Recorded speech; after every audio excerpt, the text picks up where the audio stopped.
आदरणीय म्हणतो, आदरणीय सामाजिक न्यायमंत्री जे आहे संजय शिरसाट यांनी अधिवेशनामध्ये आता वक्तव्य केलं की ॲट्रॉसिटी ॲक्ट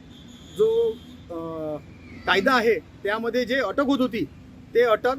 करण्यात येऊ नये असं त्यांनी वक्तव्य केलं। त्यामुळे मी त्यांना सामाजिक न्यायमंत्री यांना सांगू इच्छितो की तुम्ही सामाजिक न्यायमंत्री नसून तुम्ही सामाजिक अन्याय मंत्री आहेत आणि अन्याय मंत्री असून तुम्ही तुम्ही बुद्धिस्ट असून बुद्धिस्ट समाजावर बहुजन समाजावर तुम्ही एक स्वतः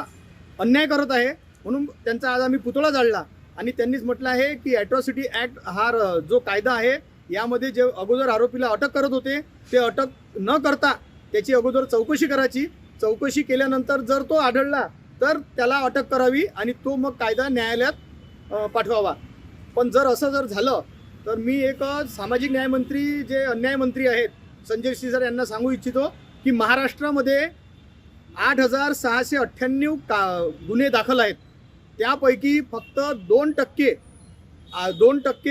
जे आरोपी आहेत त्यांच्यावरच फक्त सिद्ध करण्यात पोलीस यंत्रणेला यश मिळालेलं आहे। त्याच्यानंतर 97% जे आहे गुन्हे जे दाखल केले आहेत त्यामध्ये एकाही आरोपीला आतापर्यंत शिक्षा झाली नाही किंवा त्याला शासन झालं नाही किंवा त्याला अटक झाली नाही। मग इतकं असून त्यात जर अजून असे म्हणतात, संजय शिरसाट जर असे म्हणत असतील की या ॲट्रॉसिटी अनुसूचित जाती जमातीमध्ये जर अगोदर अटक करू नका, नंतर चौकशी करा आणि नंतर अटक करा, तर पोलीसवाले जर अगोदरच अटक करत नाही, ते पहिले त्यांना जो एखादा जातीवादी असला तो एखादा बाबासाहेबाचा पुतळा तोडतो, तो महात्मा फुलेचा पुतळा तोडतो, तो सावित्रीबाई फुले यांची विटंबना करतो, तो राजमाता जिजाऊची विटंबना करतो, काही भाजपचे जे नेते आहेत ते छत्रपती शिवाजी महाराजांना काही अपशब्द बोलतात। अशा लोकांवर जो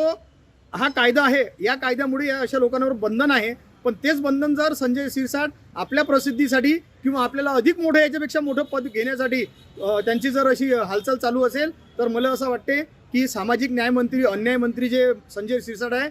यांचं संतुलन बिघडलं आहे। यांनी नागपूरला येऊन पागल हॉस्पिटलमध्ये आपलं चेकअप करावं आणि त्यानंतर असं अधिवेशनामध्ये असं वक्तव्य बोलावं। आणि यानंतर भीम ब्रिगेड महाराष्ट्र संघटनेच्या वतीने मी सामाजिक न्यायमंत्री जे आहेत संजय शिरसाट यांना आवाहन करतो की आपण ज्या दिवशी अमरावती जिल्ह्यामध्ये याल त्या दिवशी तुम्हाला चप्पलचा हार घातल्याशिवाय सोडणार नाही। जय भीम, जय संविधान।